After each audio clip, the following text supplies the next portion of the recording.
Si uno se pone a estudiar la cantidad de papas que tuvo la Iglesia Católica, se va a encontrar con un dato interesante. Muchos de los papas que tuvo la Iglesia Católica, hubieron algunos que no gobernaron, fallecieron después de ser electos. Vean este dato, del padre Jorge Loring. Hace unos años hablaba yo en México y hablaba de esto. Y digo yo, allí lo dije, Juan Pablo II, 265, sucesor de San Pedro. Punto. Termino y se me acerca un sacerdote y dice, padre, ¿usted ha dicho que Juan Pablo II es el 265 sucesor de San Pedro? Yo tengo la lista oficial del Vaticano y son 264. ¿Me hizo polvo? ¿Me hizo polvo? ¿Pero cómo tengo yo un papa de más? ¿Cómo se me ha colado a mí un papa? Y yo había sacado mi lista, pues de una historia de la Iglesia. Yo copio mi lista de una historia de la Iglesia. 265. Y viene este sacerdote, me enseña, porque me lo enseñó, la lista oficial de los papas del Vaticano, 264. Me hizo polvo. ¿Qué pasa aquí? Pero claro, yo no dejo enemigos a la espalda. Cuando surge un problema, a resolverlo. Y me puse a estudiar hasta que encontré la solución.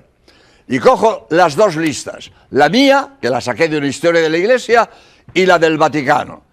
Entonces, Lino, Cleto, Clemente, Sixto, bien, hasta que llega un papa, que no me acuerdo cuál era, ese falta, aquí está el error, yo tengo este papa que no está en la otra, pero sigo estudiando y descubro, en otros historiadores, fulano de tal, no me acuerdo qué papa, murió después de haber sido elegido y antes de haber sido coronado.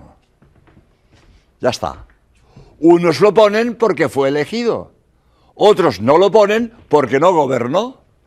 Por eso en unas listas está y en otras no. Y esto que pasaba en este papa ha pasado después en 3 o 4.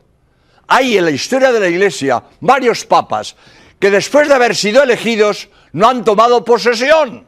Entonces, en unas listas está porque fueron elegidos y en otras no está porque no gobernaron. Por eso, a veces, las listas de los papas no coinciden perfectamente. En la acusación de muchos protestantes, toman la figura de algunos papas como que han corrompido la fe, como por ejemplo, el caso de León X, quien aparentemente se dedicaba a vender las indulgencias.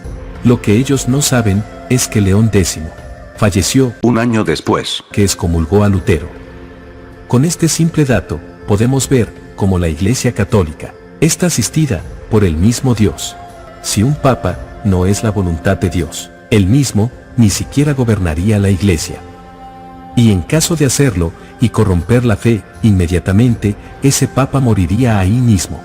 Con esto dejamos en evidencia que no es el papa el que dirige la Iglesia, sino el mismo Cristo.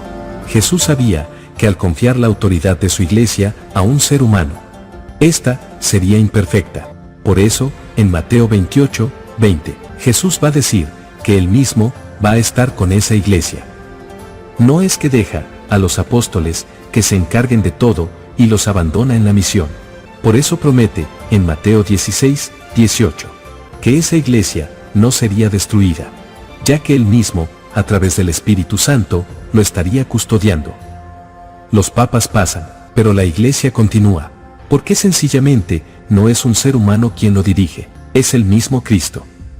Y si un papa fallara gravemente, con seguridad no viviría mucho tiempo. El Papa Francisco, el próximo 13 de marzo, estará cumpliendo 10 años de haber sido electo. Si no fuera la voluntad de Dios, este papa no duraría el tiempo que lo está haciendo. Benedicto XVI solo gobernó 8 años, mientras que Juan Pablo II lo hizo durante 27 años. Ningún papa gobierna más de lo que Dios lo quiera. Y bien, con este pequeño dato, dejamos en evidencia que la Iglesia Católica es la única, fundada por Cristo, ya que solo en ella se ven estas cosas.